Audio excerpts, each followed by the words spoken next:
மானம் குறையும் இன்னு மாசு படியும் இன்னு வீணா கதை முடிஞ்சு போச்சு.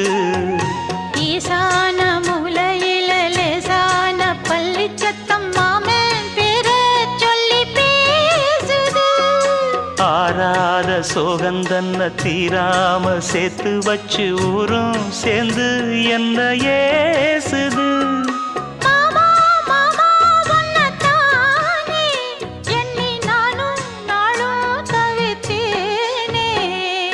கூண்டுக்குள்ள என்ன வச்சு கூடி நின்ன ஊற விட்டு கூண்டுக்குள்ள போனதென்ன கோலக்கிளியே.